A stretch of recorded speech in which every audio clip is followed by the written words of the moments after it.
So I am Ashlyn Dice. I'm the Community Outreach Coordinator at the Safety Place for our Stroll into Safety program. And we are excited to be partnering with Commuter Crew of Louisiana today to do bike safety for all ages and all styles. And I will let Emmanuel introduce himself and get us started. Thanks, Ashlyn, and appreciate the opportunity of working with you and the Safety Place. As you say, my name is Emmanuel Andrews, and I'm the outreach coordinator for the program, the Commuter Crew of Louisiana, which is an initiative to try to get folks thinking differently about how they get around to work and to school, and making it a little bit easier for folks to form their carpools. So, yeah, and I'm excited to be here.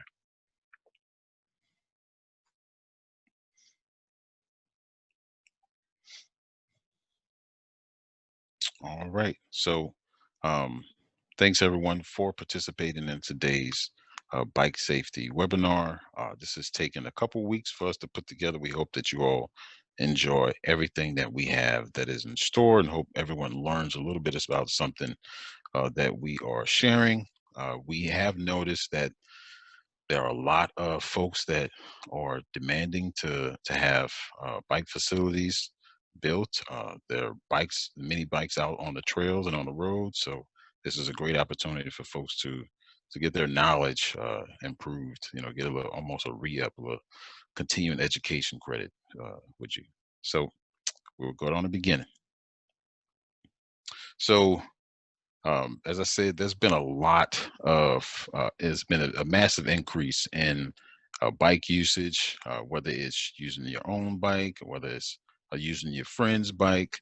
Maybe as our folks at Gotcha have shared that their ridership has gone up.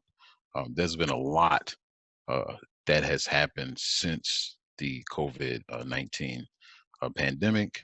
A lot of folks have more time, kids out of school, or they're doing homeschooling, virtual schooling. So there's a lot of folks that are looking for the opportunity, and it's also a good stress relief. So um, it's just been a great coping mechanism for everyone, and there's been a lot.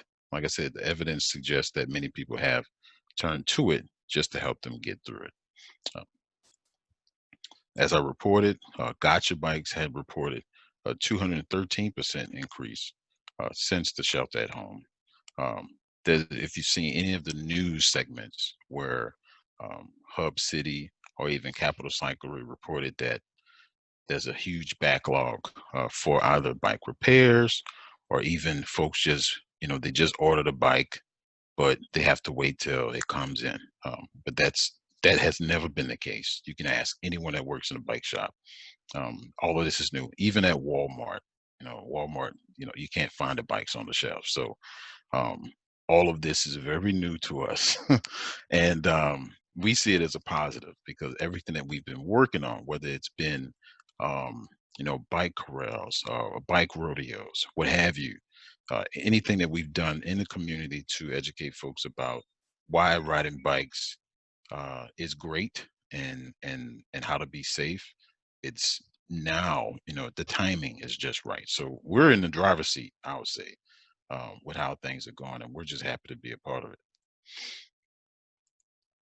So I'm going to shift it over to our friend Ashlyn, and she's going to talk a little bit about some of the things that the safety place knows more than many, and that's safety. Yeah, so safety first. So whenever you are getting ready to ride your bike, the first thing you want to do is what we call the ABC quick check. So A stands for air. You want to make sure that air is in your bike tires, kind of like the consistency of a basketball, but it also tells you on the side of your wheel what you should pump your air up to. B stands for brakes, and you just want to make sure those brakes are working so that you can stop and be prepared when needed. C is for your chains and cranks, and you just want to make sure that chain is on properly and doing the right thing that it's supposed to do. Quick releases, of course, you want to make sure they are on good and tight. You do not want your bike frame going one way and your wheel the other. That would not be okay, and we want to make sure you stay safe. And just always double check yourself and check again.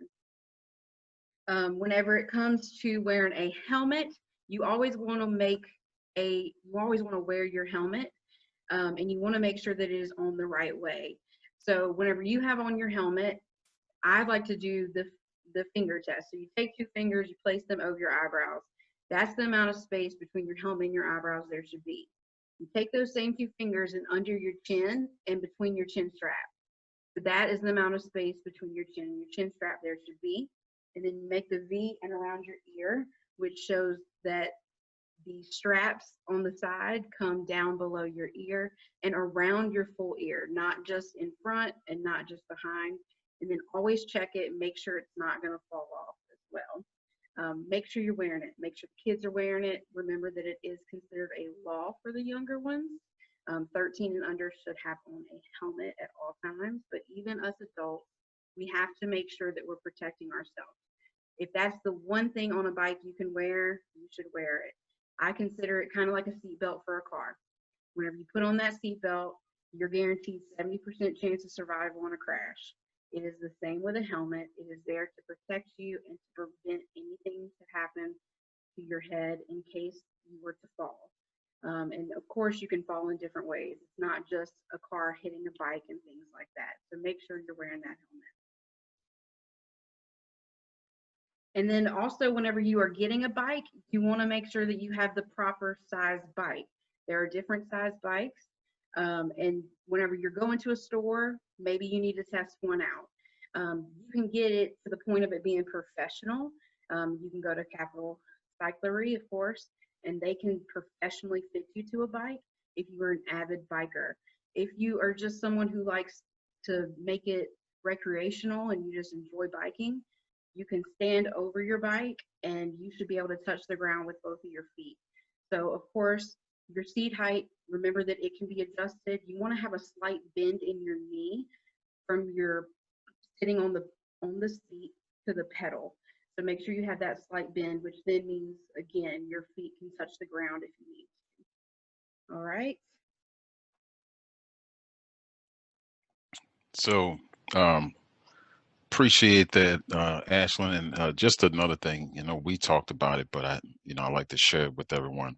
Mhm. Um, yes, riding helmets, I mean, not riding helmets, but wearing helmets can, for some, seem like it's daunting task, but it's not something that folks are just trying to make you do because it's whatever. No one's trying to take you right away. No one's trying to make you look goofy. But Exactly. it is really just in the situation that if it comes up and you happen to fall, as I have, plenty of times. I shared with Ashlyn that at not one time when I've fallen off of my bike was it due to colliding with someone else or colliding with the vehicle. I was looking somewhere, not paying attention, and either the bike slipped or I may have just lost control. And almost every time, the back of my head or the side of my head, hit the ground. But thanks, for having a helmet on, I was uninjured. So it's really not that hard. And we just really want everyone to continue riding their bikes. And they're easily replaceable. So, and thanks to programs like the Safety Place, they give out helmets all the time. So yeah, that's always something. But so what to wear? All right. So going, my own story. When I first started riding bikes, all of my clothes were black. One. So I was that person that would sneak up on you on the trails. I learned quickly after riding with other folks that one is not safe for me and it's not safe for them. So, but you don't need anything special. If you have a bright shirt, if you have some reflective clothing, if you are a person that usually walks or jogs and you have some clothes that some of the lettering might be reflective, then that would be good as well. If you're on a bike, usually if you have different cogs or whatnot, they can get caught up in the pants. So you either want to tie the bottom part of your pants, or just have some pants that aren't as loosely fitting. For cold weather, of course, it's from experience, you don't want to be warm before you start riding, because then you'll get hot, and then you'll be taken off your jackets and whatnot. You want to be slightly cool, but not freezing before you get started. But you definitely want to layer up, because if you get going a good clip and you get that breeze, that wind chill is nothing to take lightly. For rain, I'm not one that is a fan of riding my bike in the rain. I've only done it a few times. It's really not because I'm afraid of getting wet. I don't want to have to deal with cleaning my bike. That's really it. I like my bike. I like it clean. I prefer to keep it that way. So I'm not one of those that likes to ride in the rain. But I have done so, and I've been without a rain jacket or rainproof jacket, and I have ridden with one, and it's definitely a world of a difference when you have the right jacket on. Of course, when it's just like as a driver, you need to have your lights on. It really helps to have reflective jacket on when you're riding then too, because it's overcast and it could be a little tough to see you. And also riding at night, have a headlight in the front. It's required to have something in the back, but we advise to have a bright white light or yellow. I've seen some really nice yellow lights in the front as well. There's been times when I've been caught without a bike or a light, and or maybe it's gone out during a ride, and those, it can get really scary, especially if you're riding at night. But you definitely want to have lights, because you want to look like a person. You really want to resemble a person when you're riding your bike. Or the type of equipment. Of course, this is, depends on the person. If you're doing some trail riding and you're going to be out there for a while, you definitely want to have more than one bottle carrier on your kit. Definitely don't want to be without an air pump, and also tools to change a flat in case you are to experience a flat. That, of course, that's a patch kit and pump. You want to have a wrench and then spare tubes. If you're going to be, commuting to work or school or whatnot, or going out with some friends and you make multiple stops, and you're going to have to leave your bike out, definitely be prepared to lock it up. I mean, that's an investment. No one wants to walk out and have to call an Uber when you rode on your bike to get there. So definitely, lock up your bike. I've seen bikes disappear within seconds. Just protect your investment and protect yourself so that you're not stranded. Now, with everyone getting on the road, there's been a lot of things that folks have had to consider that as a child you may not have considered it. I just remember going home from school and jumping on a bike and just going right into the street, just rolling with my friends. It might have been 10 to 15 of us, not a care in the world. Of course, we didn't have a driver's license, so we didn't know the rules of the road. We were just kids, just riding around. So there's a lot of things that we need to consider. And since the master plan has been adopted, and Baton Rouge is going to be going forward with implementing more facilities for us to ride, it behooves us to learn how to do so safely. So, um, not everyone that that drives rides bikes, but it's definitely, I'm probably sure about this when I say that almost everyone that rides a bike also drives. So I'm going to talk a little bit about the rules for motorists first, because I've been on the road, I've been in meetings where folks who drive will demand certain things be different for folks who ride bikes, as if I also don't own two vehicles. But first thing is, pass safely when passing any bicyclist. Of course, the law says give them 3 feet. Be respectful. Don't harass cyclists by yelling or honking your horn or even throwing things. I've had cups thrown at me. In the state of Louisiana, bicyclists are protected by law from harassment. So know that. As a motorist, keep bike lanes clear. All right. Motorists have their own lanes. You have many. Let the bicyclists have their lane. Bike lanes are not an extra lane or a shoulder, all right, or a turn-in lane, okay, unless it's designated to be that. Now, entering a bike lane is okay or permissible when, like I said, preparing to turn at an intersection. Usually they converge at some point. And at that point, of course, as a cyclist, you should be paying attention to what's going on around you to make sure that a vehicle isn't about to cut you off. Um, Entering or leaving a roadway to a private roadway or an alley. If you entering or leaving street parking, this is something that I saw and I continue to see a lot in New Orleans.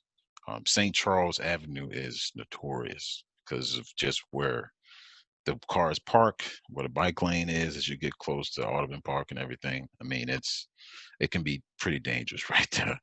Um, if you need to enter a bike lane, again though, yield to the cyclists. They have the right of way.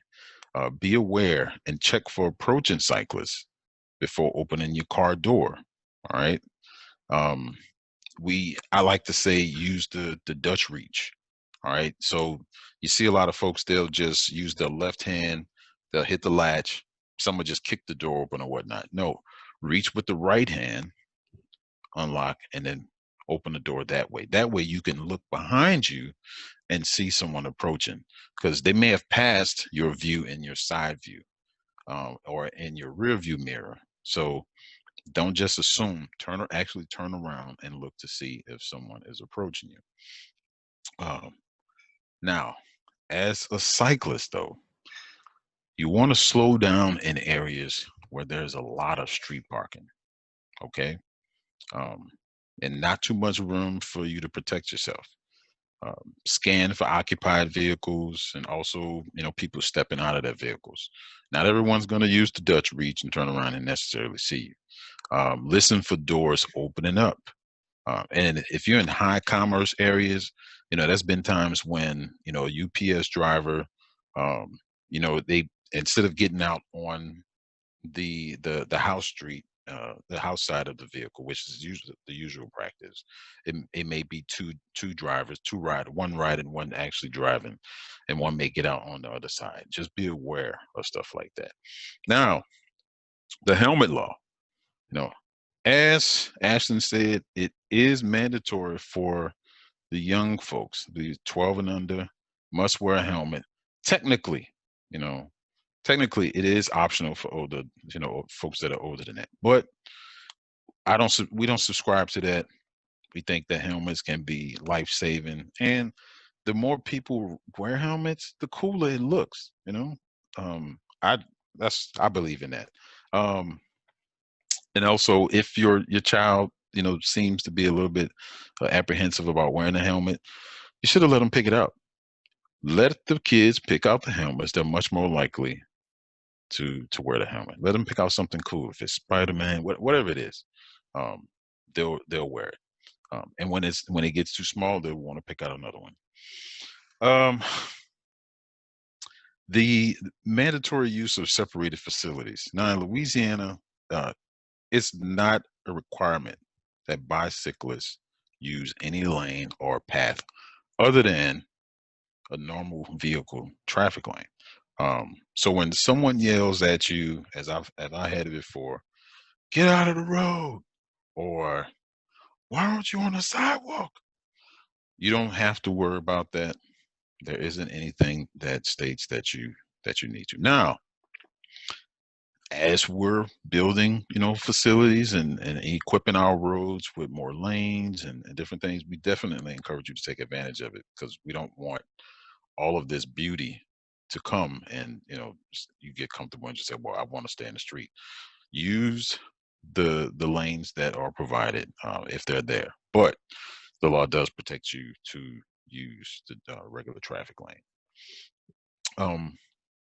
The Idaho stop. Now, this was named such because it was first became law in Idaho, but it allows the rider to treat a stop sign as a yield. Not in Louisiana, though. You stop. Stop signs are not suggestions. Red lights are not suggestions. Is it required? You stop. Just like you would in a vehicle, you stop. That's it. Just stop. Just obey the traffic as if you're driving your car. All right. Where to ride? Um, Louisiana requires that bicyclists ride as close as practicable to the right-hand edge of the road.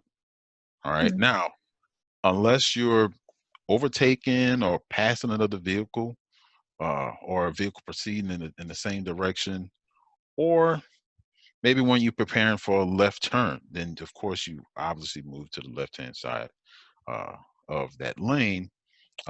When it's reasonably necessary to avoid conditions, maybe the shoulder is too small, maybe there's a lot of debris over there, maybe there's some drains. And if you have small tires like I do, you're setting yourself up for an accident. So definitely be aware of that. But, typically you want to ride in that right third of the lane. All right. All right, Ashley. All right, thank you for giving us a tune-up on the laws and the rules of the road. We need that. I think we all need that at some point. Just a little refresher, But bike hand signals go hand in hand with that. Just because you need these to let drivers and other people know that you are getting ready to turn or to stop. And of course, you see all of them on the screen. There is the traditional and the more modernized.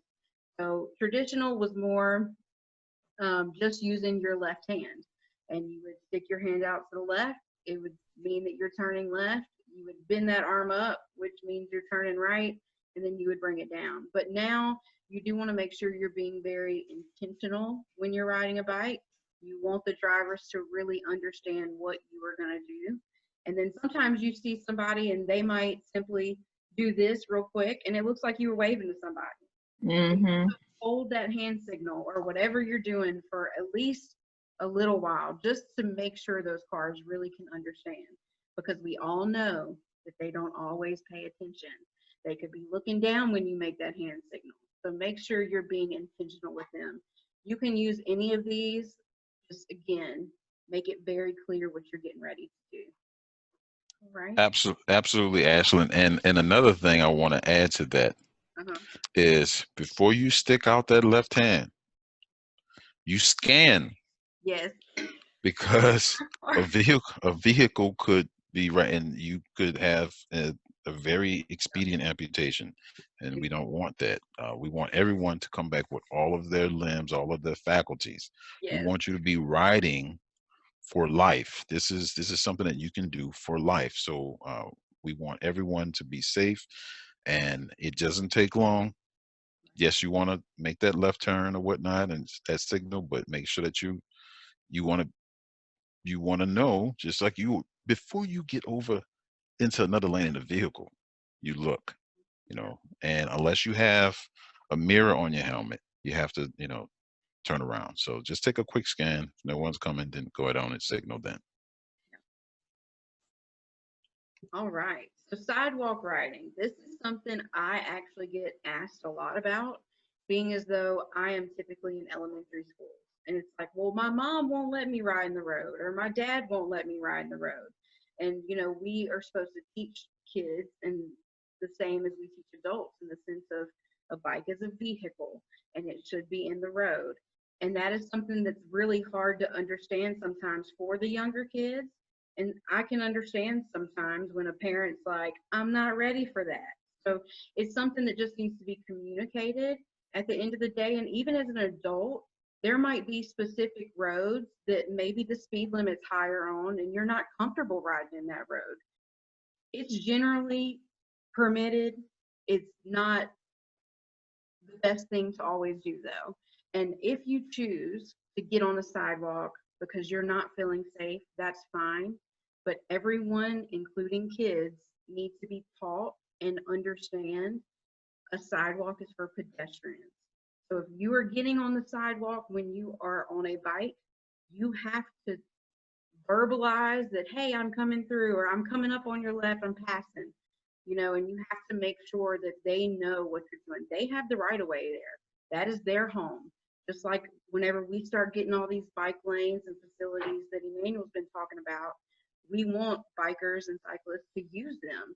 That's where that would be their home at that point. So you have to make sure you're respecting everybody, just like a bicyclist wants drivers to respect them. It goes hand in hand for all of us. We all just have to find this mutual respect at the end of the day. Absolutely, Ashlyn. And this is really good. I needed this. Um, so best practices, just just going off of and continuing what she was just saying about sidewalk riding. Let's be nice to everyone. we we all want to enjoy ourselves.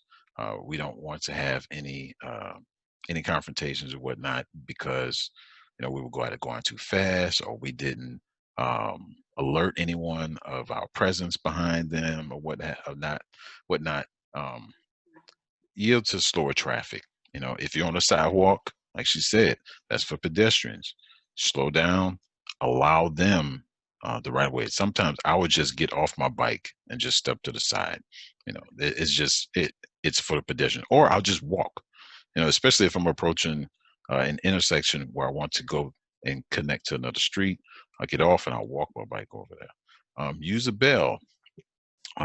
They can be um, very, very helpful because there's times when I haven't had a bell and I said on your left, and some folks immediately when they're pressed, they don't know their left from their right, so they'll jump to their left, or they're thinking you're telling them get on your left, go left. So yeah, a bell is a little bit. I found it to be a lot helpful than just yelling left, because again, not everyone yells left, and then not everyone is gonna say it with urgency. Some folks just left, and then others, oh, you left. So Yeah. a bell can be universal. Um, don't block the trail. Like I said, sometimes I'll get off my bike if I'm on the sidewalk. Same thing on the trail, especially if something happens and I have to get off of my bike on the trail. Definitely want to step off the trail to allow folks to yield at crossings. You see this, and we will see it a lot as facilities come about and we have intersections of trails, and you actually have stop signs or yield signs and stuff like that. Definitely want to pay attention because someone else could be coming down the way. They could be going pretty fast and not paying attention themselves. Do your part and just yield. And like we've said before, make sure you use the lights at night. I typically have a light on my bike all the time. It may not be on all the time, at least the front one, but my rear light is on all the time. That's just a practice for myself. Take it if you will, but you definitely want to have lights on your bike all the time, whether it's day or night, just in case. Also, right into abreast on the road, you can do so. No more than that. You can be stopped by law enforcement. But it's also a good practice to ride to abreast if you're in a group because you have a larger mass. And it causes vehicles to have to move a little bit further over, which also gives you increased safety. Ride predictably. You see this a lot when folks are salmoning, as they call it, in and out. Sometimes they may not be, they might not have the best control on the bike, or they may be distracted by their phone, which Ashlyn's going to talk about in a little bit also. But be as predictable. Signal, just as Ashlyn said before. Let folks know if you're going to be going left or right. Um, another tip that I was given when I went through the League of American Cyclists class is to stop pedaling. If someone is, if a motor vehicle is behind you and it seems like they are a little bit apprehensive to pass, just put that left foot down. And 9 times out of 10, at least for myself, it's almost like a signal that you're not going to be going any faster. So they need to go on and pass you. Um, that'll give them a little bit of a go sign for themselves. And of course, stop at the crosswalks again. Make sure that you stop at those crosswalks. We don't want anyone to collide at any of those junctions. All right. Yes. And as he said, we were going to talk about distractions on bikes. So it's just like a vehicle. And there are three main types of distractions. It's visual, manual, and mental. And it goes for all the things you see on the screen. Cell phones are obviously a huge deal. We should not be using our cell phone whenever we're on a bike. If you have a phone call that you really have to make, if you have a text message you need to return, you should pull over just like we would sell cars and handle your business that way. And then selfies, you see that a lot, especially on the bike rides. You'll see a lot of selfies start popping up. You'll see live feeds like a Facebook Live. You'll see that too, and they're riding their bike, and they might be being as safe as they can, but in that way they're not. Headphones, you want to be able to hear the cars and the traffic around you, and we've both touched on that as well.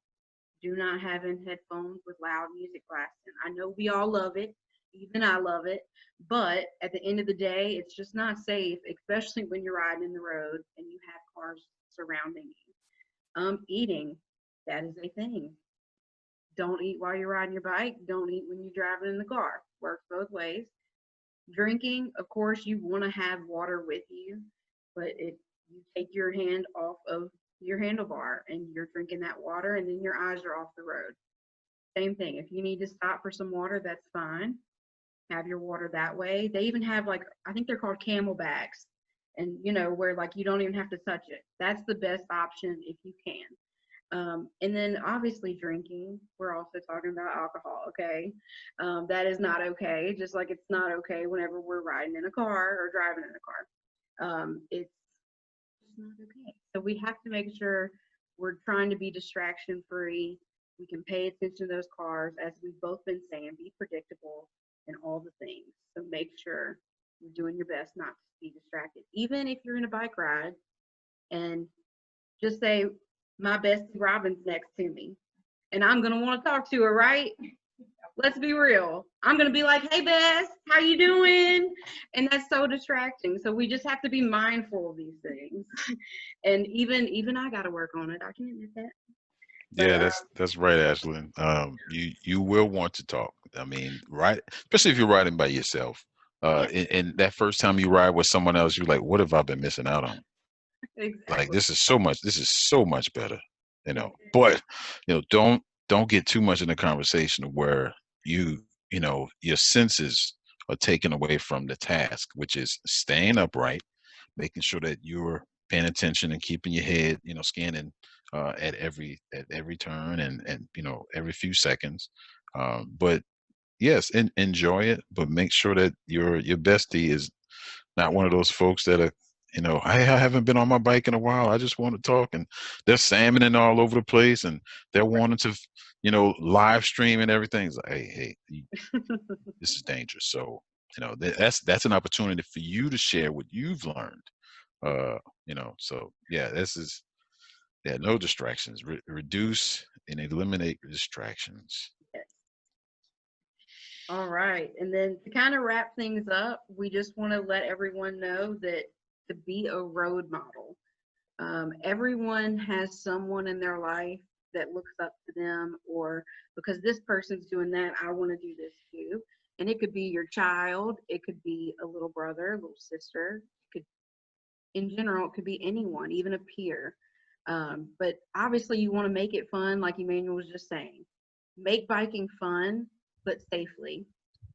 Also, if you are a cyclist and you know what we just taught you and some of the rules of the roads, and you see someone doing something wrong, educate them respectfully. People don't like to be just, oh, you're doing this wrong. They want it respectfully. And you can do that. We can all do that and make it very positive, and then they'll take it better, and maybe they'll think, okay, yeah, he or she was right, and I should be doing this. I should be stopping at the stop sign because the cars stop at the stop sign. Things like that. And again, younger kids and peers are always watching. I see it all the time, even in schools that I'm in. And then make sure you're always following those rules of the road. If you're wearing a helmet, they're probably going to wear a helmet too, especially if it's your kids and people that you are friends with. Make it fun, make it safe, and we can all do our best. All You right. know, Ashlyn, one of the when I first started riding with this group in New Orleans, and I met a few of them. I got connected with them just by happenstance. I was at a bike shop in New Orleans, and someone told me, "Hey, look, you should check out, our group. We ride every Saturday, or whatnot." And I remember that first ride, they ran every stop sign,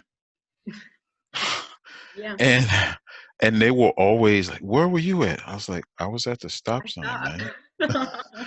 And that was my way of starting the conversation because I knew that they were going to ask. They're like, "Man, you keep getting behind." I was like, "So what you Right. doing?" And their practice was just yelling clear as they Yeah. got to the intersection. And no, it's not clear. It's not. It's not. Especially with a group of 30 people. Appointment. No, no, it's not happening. It's not. That's a parade. You can't just go through a stop sign. It's Right. not happening. Um, but I would use that as an opportunity, especially when we would stop, Mhm. do our official stop before we turned around. And they're like, "Man, you stop at every stop." Like, dude, I teach this. I can't have anyone seeing me blowing through stop signs. Exactly.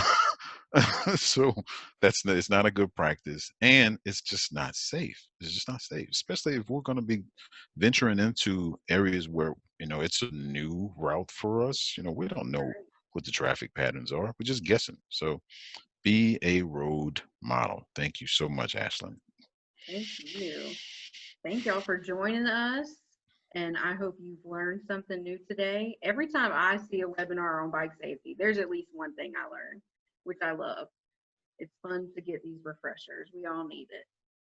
Definitely, definitely. And I've appreciated the opportunity to do the homework and put it into something palatable, so folks would enjoy it, and hopefully they take it and then they share it, with their family and friends. But we all have a job right now, with there's being so many people getting out there and riding their bikes. It's we want to be able to continue to do it safely, because there's nothing as frustrating as someone getting on and say, "Hey, I want to come ride with you," and you realize very quickly that it's been 20 years since Right. they've been on a bike. so so use that opportunity to educate them on some of the things on how it's gonna go. So yeah, yeah. But anyway, appreciate everyone. Thanks to the safety place for having us along. We definitely enjoy this opportunity to share. Thank you too, Emmanuel. And it's been nice to have this partnership with y'all. Appreciate it. Appreciate it. Does anyone have questions for us that hopped on? No questions. Y'all, y'all riding? Robin has one. Go ahead. There you go. Can you hear me? Can you hear me? Okay. So the what you were teaching us about letting the cars know that we're not going to go any fast. And you said, well, just stop and put your foot down and just stop. So the car's not going to hit us in the back. So what I mean, what I mean, stop pedaling. So you're gonna coast. So just Okay. coast. Yeah, yeah, yeah. I'm sorry. That's Okay. my mistake right there. But yeah, Because I just was like, man, you're trying to get me run over. no, no, just stop pedaling, or Okay. just slow down. Turn Just around. slow down in your pedal. Yeah. Okay. Okay. Emmanuel, my wife and I recently went on a beach vacation and we Uh-huh. rode electric bikes, which was a pretty cool experience. Fun. But I could see where that could be very dangerous with people not, especially like me. I and maybe it was you that said, I mean, it's been a long time since I've ridden a bike, and so to get on that bike uh, that really operates a lot like a vehicle. I mean, they go 20 miles per hour just with you not even really pedaling hardly. I Yeah. mean, I was wondering if you had any experience in riding a bike like that, or if you'd ever ridden one like that. Oh yeah, oh yeah, and typically when I would use them, it would be really just to assist, because they're really good at sparing you some energy, Yeah. especially if you're going up hills or whatnot. But just I would in my experience was on vacation as well.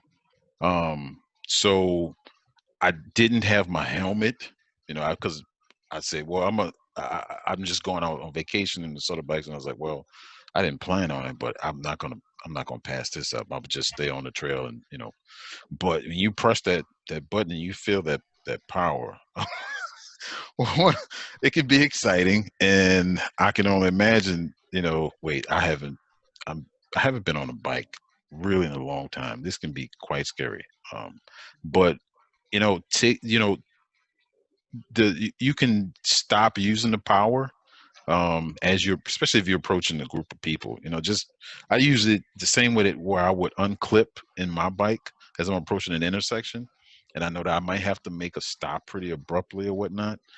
Just you decrease using that and just pedal during that time, so that if you have to make a stop, that the brakes can handle it. Because I mean, they don't do so well if it's under that full power, of the electric motor at the time, and then you're hitting the brakes and everything. So just use it sparingly, almost like a boost, Mhm. like a little turbo boost or something like that. But because I mean, you also don't want the battery juice to go out, and then you went with the wind going, and then you lose some of the juice as you're coming back and you're going up against the wind. So just use it as a little turbo boost almost, but not the whole time, because it's fun. You can't deny it. It's fun. That that breeze is beautiful. so so yeah, but yeah, definitely just don't use it, the whole way.